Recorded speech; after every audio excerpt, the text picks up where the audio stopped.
My name's Fred Dague. I'm owner-operator of Dague Stock Farm here in Valley Grove, West Virginia. Primarily we're a cow-calf operation, so I have about, on the average, I try to maintain 25 head of brood cows. And the calves we raise, I keep the heifers for replacement brood cows, and then the steers are fed out for custom beef. Our main crop is hay. We do on the average of over 600 round bales per year, and then we have a fairly large garden, and we sell some produce, mostly like sweet corn, potatoes, and green beans. I think the biggest conservation practice that we perform here would be pasture rotation. I've worked with the Northern Panhandle office down there for quite a number of years, mostly to get the fence installed to allow me to have a rotation program. And second to that would be I would say the spring developments. I've got almost 12 watering troughs on the farm, and most of those were put in through cooperation with the district.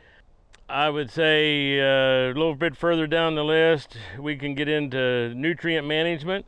I was able to cost share on some fertilizer this spring, and it really helped with the hay production, which is a tremendous benefit this year with the dry weather we've had.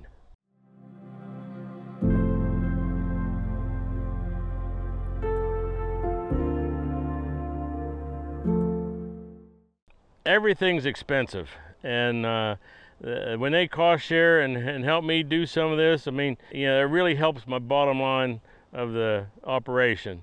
And I really like the conservation aspect of it because I just grew up with that. My dad was participated in a lot of the conservation practices here in the district, and plus he served on the committee down there for a number of years. So it's kind of been handed down to me, and I've just continued that family tradition that my dad started all here back in 1943 when he first bought the farm.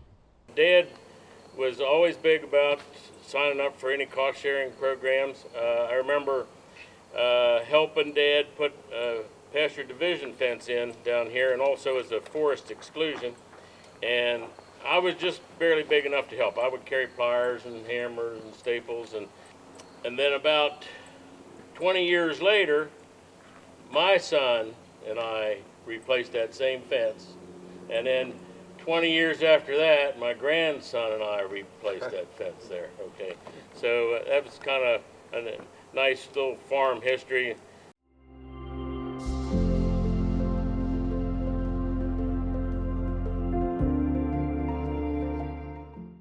He's a really good kid. We just love him to death. And we feel so thankful to have such a fine young man in the family. He's currently a senior at Wheeling Park High School, and he was taking what they call the Park Builders class. So it's a vocational program. We always called it like wood shop back in the day, or carpentry class. And when I signed up for this latest conservation program, I approached my grandson and his instructor, and they agreed to build the bluebird houses for me. I was tickled to death with those bluebird houses because within a week of putting them up, I had like 2 nesting pairs real close to the buildings here, and I love my barn swallows, and I thought I saw a barn swallow go in that bluebird house, and I'm like, I've never seen a barn swallow go through a hole like a sparrow or whatever will.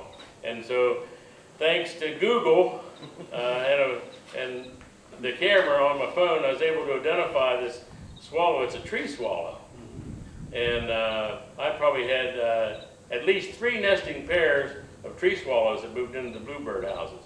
So since we're equal opportunity housing here on the farm, I didn't mind them moving in and squatting there for the summer.